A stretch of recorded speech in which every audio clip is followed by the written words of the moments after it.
잠언 31장인데 자녀에게 무엇을 어떻게 가르치시겠습니까? 이 주제로 오늘 본문 함께 저희들이 읽으면서 그렇게 나누도록 하겠습니다. 1절, 2절인데요. 먼저 읽겠습니다. 르무엘 왕의 잠언, 곧 그의 어머니가 그에게 교훈한 말씀이다. 내 아들아, 내가 무엇을 말할까? 내 태에서 나온 아들아, 내가 무엇을 말할까? 서원을 하고 얻은 아들아, 내가 무엇을 말할까?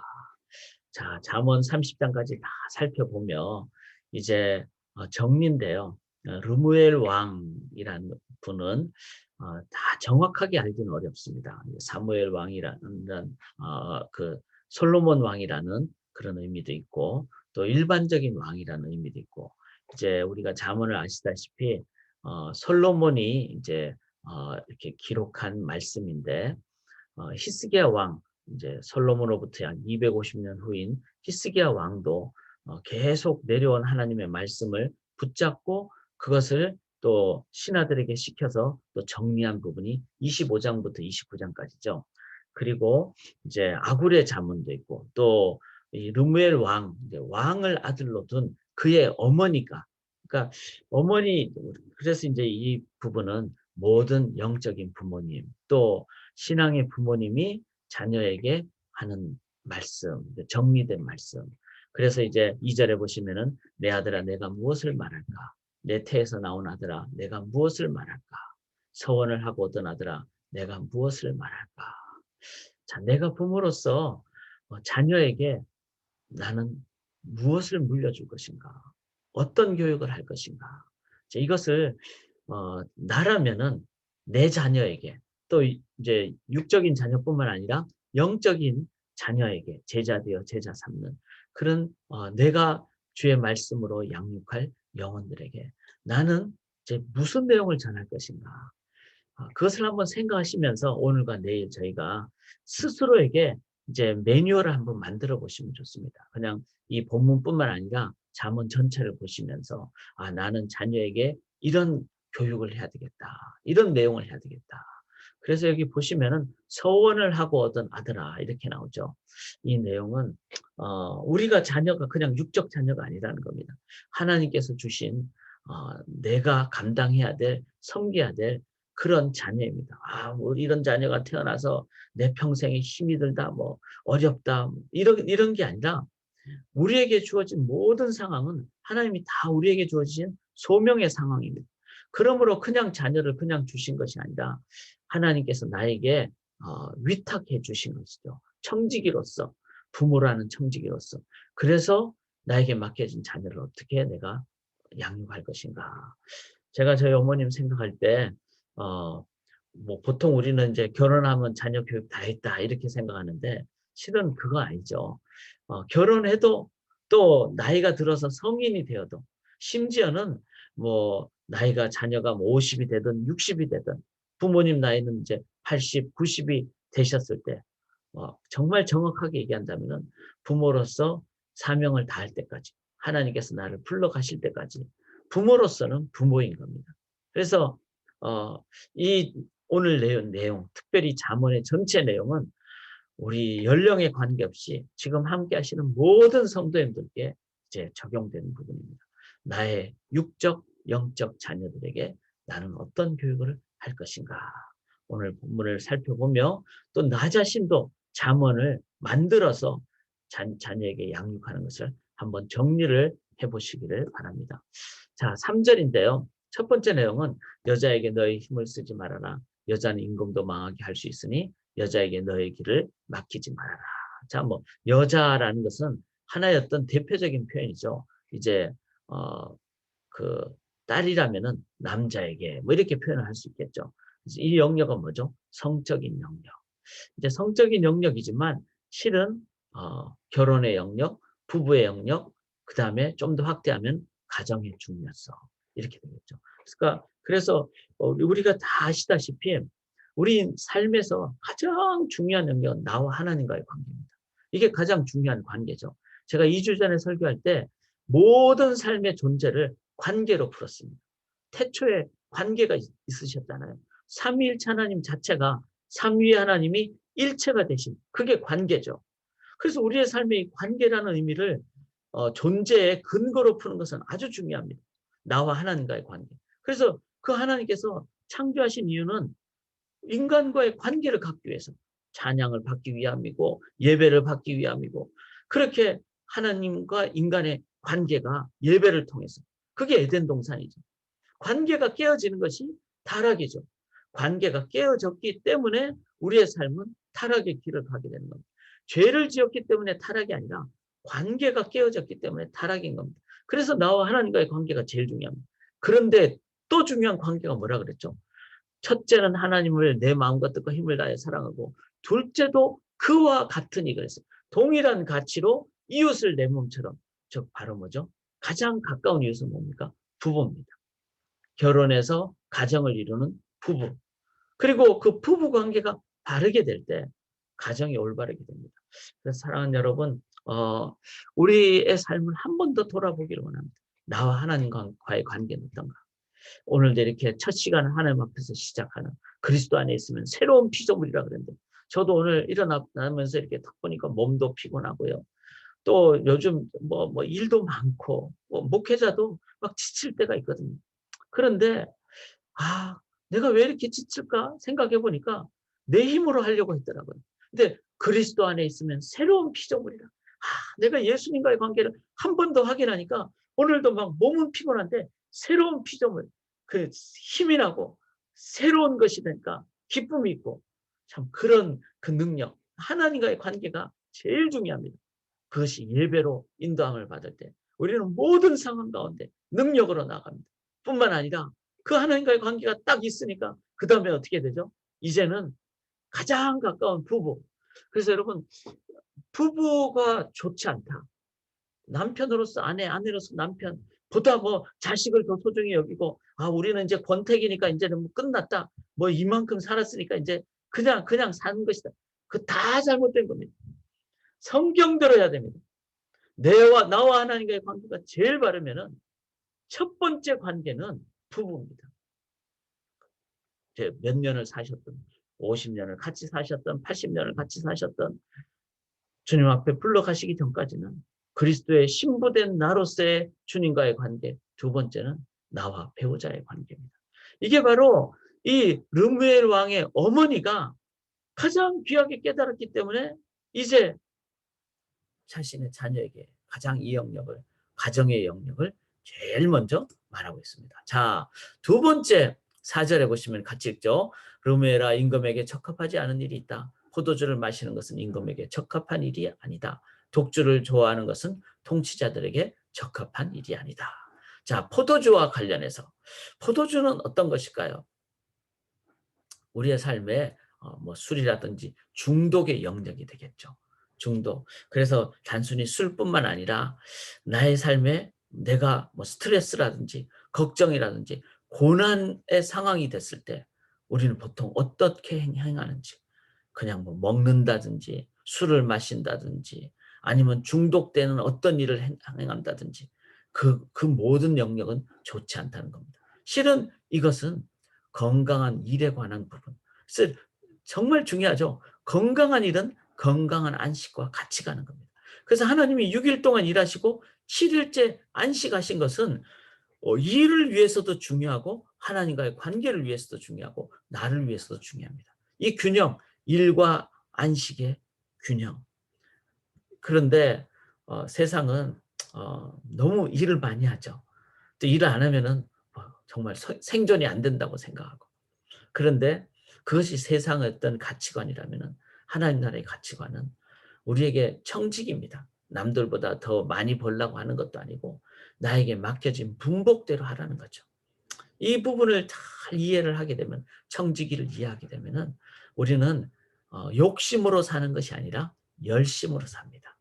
열심은 좋은 것이죠. 근데 그것이 지나쳐서 욕심이 되면 피곤하고 힘들고 비교하고 막 그렇게 됩니다. 그러면 스트레스도 되고 걱정도 되고 나에게 맡겨진 일을 청지기로서 내가 하나님 앞에서 그냥 주신 대로 한다.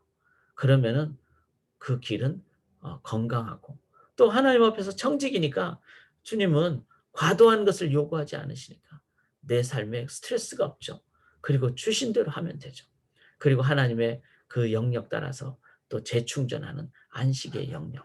자, 그래서 이제 5절을 보시면 술을 마시면 법을 잊어버리고 억눌린 사람들에게 판결을 불리하게 내릴까 두렵다. 그래서 법을 잊어버리게 될 만큼 내가 과도하게 억눌리거나 걱정이 많거나 그러면 잘못된 판결을 하기가 되죠. 그래서 이런 부분도 우리의 삶을 돌아보고 6절에 독한 술은 죽을 사람에게 주고 포도주는 마음이 아픈 사람에게 주어라. 그래서 왜냐하면 그가 그것을 마시고 자기의 가난을 잊을 것이고 자기의 고통을 더 이상 기억하지 않을 것이다. 적절한 어떤 스트레스 관리 이런 부분도 얘기를 하고 있죠. 뭐 이런 부분과 함께 연결해서 말씀드린다면 술 부분을 우리는 이제 과거 한국 사회는 너무 술에 찌들려 가지고 그리고 도박에 찌들렸죠. 뭐 화투판이라든지. 그래서 이제 술과 도박을 1930년대 이제 미국에서 선교사님들이 한국으로 가서 사역을 하실 때 아예 기독교는 술과 도박은 하지 않는다. 물론 도박은 잘못된 거니까 그렇죠. 근데 그때 당시의 술 문화는 완전히 찌들린 술 문화였습니다. 근데 오늘날 이제 이런 부분은 우리가 지혜롭게 보셔야 됩니다. 예를 들어서 뭐 이제 독일 같은 데는 맥주 같은 것이 아예 음료수가 되는 상황이죠. 문화 자체가 아니면 생활 자체가. 또 예수님 사회 당시에도 포도주가 없으면 안 되는 거죠. 왜냐하면 이제 약하게 탄 포도주는 음료수였기 때문에 어 그때는 석회질이 많은 물이기 때문에 이걸 섞어 먹지 않으면 안 되는 그런 상황이 있었고 이런 모든 것을 생각한다면은 오늘날 이 술 부분을 어떻게 할 것인가? 당연히 독주라든지 막 찌들리게 된다든지 이런 부분은 당연히 잘못된 겁니다. 그리고 막 부어라 마셔라 이것도 잘못됐죠. 또 다른 잘못은 아직까지 술에 대해서는 이 상황 자체가 문화적으로 이제 과거의 어떤 선교 초창기의 상황하고는 그렇게 다른 바가 없기 때문에 혹시 신앙인들이 술 마시는 것 때문에 믿지 않은 사람들이 이제 상처를 받으면 그때는 절대로 하지 않아야 됩니다. 이제 이것이 사도 바울이 가진 기본적인 원리죠. 그러나 이런 부분을 넘어서 이제는 문화 자체가 점점 변화되고 건강한 어떤 상황이 되는 부분에 대해서는 이 부분은 이제 문화적인 부분을 저희가 개혁하는 차원도 생각은 해야 됩니다. 그러나 이것은 같이 논의도 하고 상의도 하고 대화도 하고 이제 이런 부분을 문화의 어떤 차원으로 우리가 이끌어가는 것도 필요하다라는 것을 우리가 생각하면서 이제 이 우리의 삶에 건강한 일과 청지기적인 삶과 안식의 부분 이 부분 또한 중요합니다. 자, 이 3절부터 7절까지는 뭐죠? 가정의 중요성, 또 일과 관련해서 그리고 삶의 어떤 안식과 관련해서 전인적인 삶의 영역이죠. 이것이 바로 잠언 전체의 어떤 정리고 결론이다. 반대로 얘기하면은 잠언을 1장부터 계속해서 우리가 삶의 영역에서 계속 묵상하고 돌아보고 나아가면은 우리의 삶에 이 자체가 이제는 가장 좋은 그 교육의 영역이 된다. 자, 이것을 우리가 생각해야 됩니다. 자, 8절인데요. 너는 벙어리처럼 할 말을 못하는 사람과 더불어 고통 속에 있는 사람들의 송사를 변호하여 입을 열어라. 이제 이 왕이니까 통치에 관한 영역이 되겠죠. 그런데 왕 아닌 우리들도 다 통치를 하죠. 우리는 가정의 어떤 리더이고 그리고 삶의 영역에서 다 왕 같은 제사장의 역할을 감당해야 되기 때문에 그때 우리가 가져야 될 것이 뭡니까? 너는 공의로운 재판을 하고 입을 열어 억눌린 사람과 궁핍한 사람들의 판결을 바로 하여라. 즉 공의의 어떤 상황. 그래서 제가 늘 말씀드렸지만 공의와 정의가 성경에 반복돼서 나오는데 기본적으로 공의는 하나님이 우리를 십자가에서 대신 죽으심으로 의롭게 하신 그것이 진정한 공의입니다. 그래서 그 공의에 은혜가 들어가지 않으면 우린 다 죽어야 되죠. 죄의 삭은 사망인데 죄 안 지은 사람이 없다면 다 죽어야 되죠. 그런데 하나님은 죄를 반드시 죽이셨어요. 누가? 예수님이 십자가에서 죽으심으로. 이것이 대신 죽으신 공이고 대신 죽으셨기에 은혜입니다. 그래서 그 공의 즉 은혜를 깨달은 사람은 다른 사람들을 향하여 어떻게 합니까? 정의의 섬김. 왕의 입장에서는 정의의 통치를 행하는 것이죠. 그럼 우리의 삶이 또 어떻게 해야 될까요? 100% 공의, 즉 100% 정의, 100% 사랑. 그것이 십자가의 길입니다. 십자가의 길은요, 50% 정의, 50% 사랑이 아닙니다. 철저하게 죄를 미워합니다. 죄와는 타협하지 않습니다. 그리고 그 죄에 대해서 100% 사랑으로 다가갑니다. 이것은 예수의 십자가의 은혜를 깨달은 크리스찬만이 할 수 있는 일입니다. 이 삶의 십자가적인 삶, 불의와 타협하지 않습니다. 할 말을 다 합니다. 바른 말 합니다. 그것과 함께. 그러면 세상에는 바른 말 하면은 어떻게 되죠? 끊어지기가 쉽죠.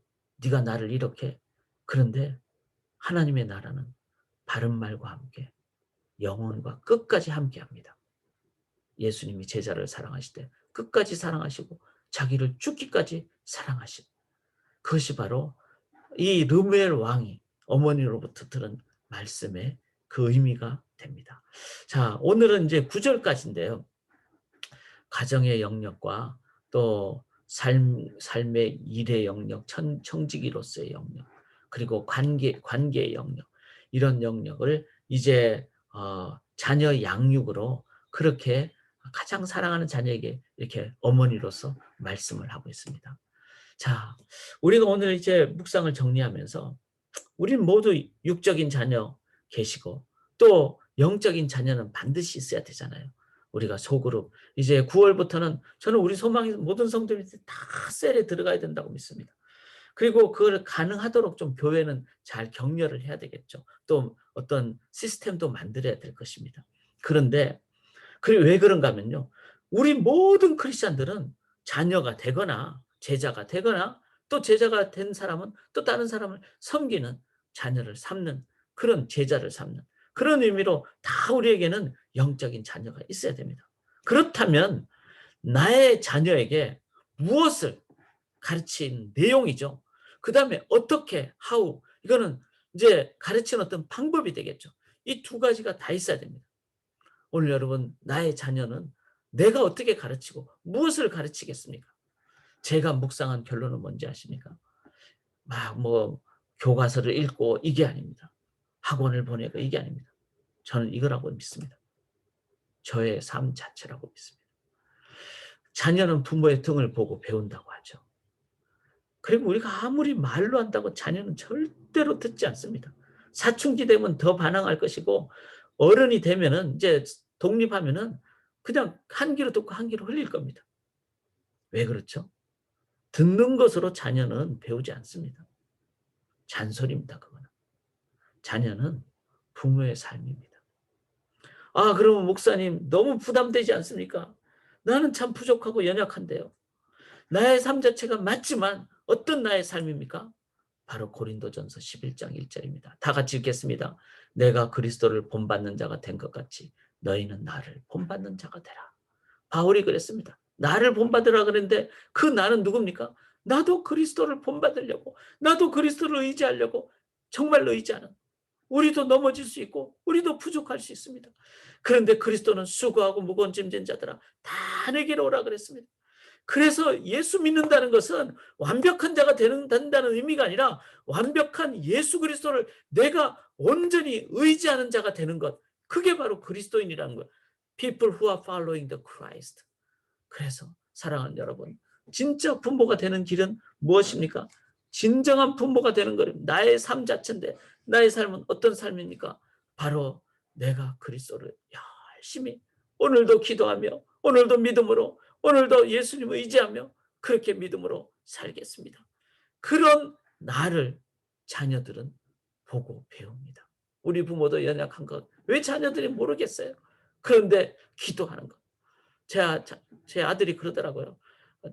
밤에 이제 그날 주어진 프로젝트 일이 너무 많아서 밤새도록 작업을 했대요. 막 숙제하고 막 일을 하고. 그런데 제가 지금 집에서 이렇게 말씀을 나누잖아요. 지금 아침 6시 55분인데 새벽에 막 이렇게 얘기를 말씀을 전하면 그때 그 자녀가 아버지가 새벽 설교하는 거를 이렇게 들었대요. 이제 방은 다르니까. 그 내용은 몰라도 우리 아버지는 새벽에 일어나서 기도하고 새벽에 일어나서 찬양하고 새벽에 일어나서 하나님 말씀 전하는구나. 그것을 보지 않겠습니까? 사랑하는 여러분, 이 새벽에 우리가 개인 기도하실 때, 찬양하실 때, 여러분, 그래서 저는 이 줌으로 드리던 이제 9월달 되면 현장에서 제가 예배를 같이 드리려고 하는데 동시에 같이 하려고 그래요. 어디서 하시든 여러분들이 찬양하고 그러실 때 자녀들이 꿈결에서도 잠결에서도 듣고 배운다고 믿습니다. 제가 이것을 꼭 좀 권해드립니다. 이 365잖아요. 이 책이. 그래서 이제 내일 지나면은 7월부터 잠언을 여러분들이 개인적으로 7월, 8월 이렇게 한번 이제 새벽 기도회 때 제가 계속 이렇게 좀 광고는 드리겠지만 한번 보시고, 그러면 9월 달에 제가 조그만 소그룹을 하나 오픈하려고 합니다. 일주일에 1시간도 안 모이는 뭐 30분 모임이라든지 숫자에 따라 달라지겠죠. 그런데 한 9월부터 9, 10, 11, 12 4개월 정도를 1단계로 한번 해보려고 그래요. 그래서 일주일 내내 이 잠언을 이제 저희가 잠언을 다 봤기 때문에 아주 정리가 잘했어요. 저도 지금 매일 이 책을 읽고 있어요. 이 책을 이제 거꾸로 벗기면은 이런 책이에요, 이런 책. 그런데 정말 제가 매일 읽으면서 그 우리가 잠언을 봤기 때문에 이 내용이 정리가 더 이제 가슴에 옵니다. 그래서 365일 잠언을 여러분들이 1년 내내 매일 묵상하고 하루에 한 어떤 그 주제를 기도하고 사시고 그렇게 1년을 사시면은 여러분의 삶 자체가 그리스도를 본받는 삶이 되고 그 본받는 삶을 자녀들이 배우게 되리라고 믿습니다. 그리고 이제 르무엘 왕에게 그 통치에 관한 영역도 얘기했듯이 우리가 하나님 나라의 삶을 사는 그 광고를 제가 잠깐 드리면은 바로 이제 요번 7월 1일부터 3일 동안 되는 이제 코스타입니다. 제가 이 광고를 왜 드리는가 하면은 어제 이제 코스타 이제 세미나 강사들 모임이 줌으로 있었어요. 근데 강사님들이 전 세계에서 이제 줌으로 하니까 뭐 미국에 안 와도 되니까 아주 귀한 분들이 많이 요번에 참석을 하십니다. 이 신청이 내일까지 6월 말까지 하도록 돼 있어요. 그래서 한번 여러분들이 신청하셔서 그러면 이제 뭐 그 강의가 지금 여기 있는 분들뿐만 아니라 42분이 이제 그 세미나를 열고 있습니다. 그런데 3개월 동안 요번에 신청하신 분들은 3개월 동안 그걸 또 들을 수 있는 그런 어떤 상황이 됩니다. 근데 이 강의들이 중요한 주제들이 너무 많아요. 그래서 여름 동안에 이제 개인 자율학습을 좀 하시는 것을 제가 권해드리는 의미로 이렇게 광고도 하고 함께 나눕니다. 여기 2절에 예수인답니다. 어려운 일 당할 때도 족한 은혜 주십니다. 왜? 예수님은 십자가에 그 승리를 하신 분이시기 때문에 그렇게 승리를 하신 주님을 의지하심으로 진정한 부모님 되시고 그리고 진정한 승리의 삶을 그래서 나 자신의 섬김의 그 승리의 삶을 우리가 사시기를 주님의 이름으로 간절히 기원합니다. 이제는 우리 구주 예수 그리스도의 십자가의 구속의 은혜와 아버지 하나님의 독생자를 주신 유일한 진정한 능력의 사랑과 성령 하나님의 매 순간 동행하시는 공급하시는 함께하심이 이제 참된 부모로서 자녀를 향하여 내 삶, 나도 그리스도를 따르는 삶을 통하여 내 자녀에게 내가 아니라 내 안에 계신 그리스도를 전파하기로 소원하는 주의 백성들, 특별히 부모님 되시는 모든 분들의 평생의 삶과 가정과 자녀를 섬기는 삶 위에 그 자녀들의 평생과 영생의 삶 위에 지금부터 영원토록 함께 있을지어다. 아멘. 아멘.